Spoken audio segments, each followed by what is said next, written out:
Hi, another week, another arena. I feel like this will be quite a regular feature as it happens almost every week, lasts an hour and has great prizes. The problem is selecting players for the faction, but you can choose half of the factions yourself by joining a specific team. How did we do this time? Have we managed to get the Lannisters back on the podium? Or have we failed miserably? Join us and follow our efforts.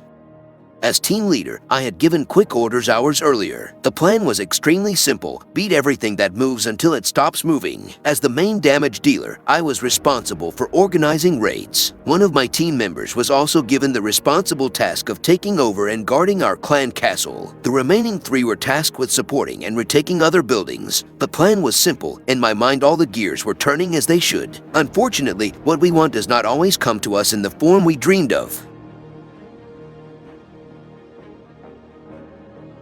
First, and most importantly, attack and defense must be adapted to the player who took over the castle. If he plays cavalry, we choose cavalry, and so on. A wrong choice causes a loss of potential, which is something we don't want if we fight for victory and not sabotage. It is also important to capture strongholds quickly. The faster they are taken over and filled with people, the faster you can get bonuses from them. That's why you shouldn't skimp on your shoes.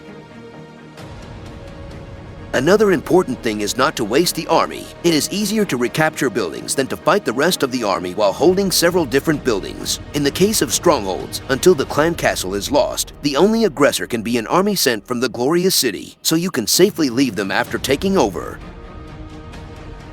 Another extremely important building for the fighting troops is the Sept of the Seven. Why? Because it speeds up healing. It is worth adding here that by capturing several septs we will not receive increased healing. The buff only works once. Similar to strongholds, we will not lose it to other players as long as our clan castle is safe. Once captured, you can leave it, recovering your armies. And the Lord, other buildings, if they can be called that, are altars. The altar, once captured, provides a buff of our choice. The buffs are different. Some affect the player's armies, others affect armies sent from the clan's castle, and still others increase the frequency of attacks from the clan's castle.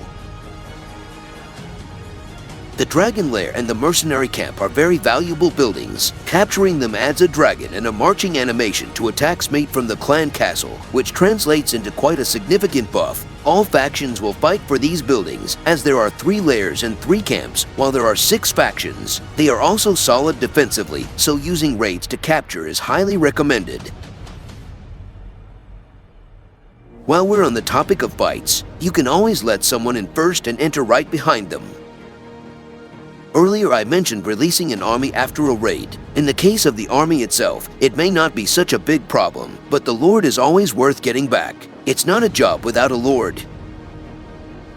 At this point I lost my mind for a moment. When? What? How? I was so worried about recapturing everything around me that I didn't notice that I had acquired a second clan castle. This is a huge plus for my faction and our points. Keep it up, comrades. Taking over an enemy clan's castle ties the hands of your opponents. They can't attack anything until they get it back, and they lose a huge amount of points that we gain.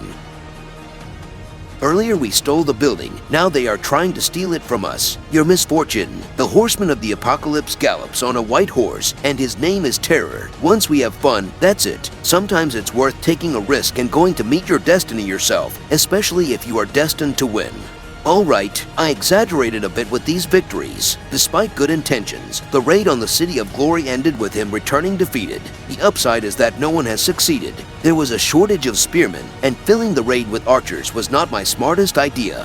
Finishing touches and retaking threatening buildings. If the capture time is longer than the remaining battle time, you can safely ignore this building because it will not be credited to the opponent's account. This arena took its toll on us, but we stubbornly pushed forward. While reviewing the raw material, I noticed that I had never checked personal results. There was no time for this: attack, defense, reflection, sending the location to the faction chat. And on top of all this, instead of checking Discord, I turned off the game. Such momentum in keyboard shortcuts. Thank you for watching, and I invite you to the after party.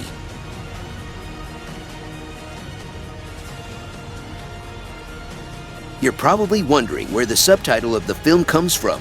Well, the answer is in the rankings, a podium occupied by players from one faction or even one alliance. I have the impression that as representatives of 1RP we did a great job here. We were always busy. We didn't even have time to complain about the load of activities. The tactic I talked about at the beginning of the video worked, but there are still many things to improve. Raids organized by only one person out of 10 are moderately effective. You definitely need a second person, preferably an archer or cavalryman, but it's a matter of adapting the strategy to the situation. In this case, we were successful because I didn't encounter a powerful infantry user, but it's just a matter of time before I get beat up and can't even put up a fair fight. I'm not even mentioning my lack of tier 5 troops, but I'm slowly getting there, although I feel like it's going much faster since I actually focused on it. But let's not get off topic. The arena was very successful, at least for us. If the next ones look like this, I really won't have any reason to complain anymore. Thank you for today. See you soon.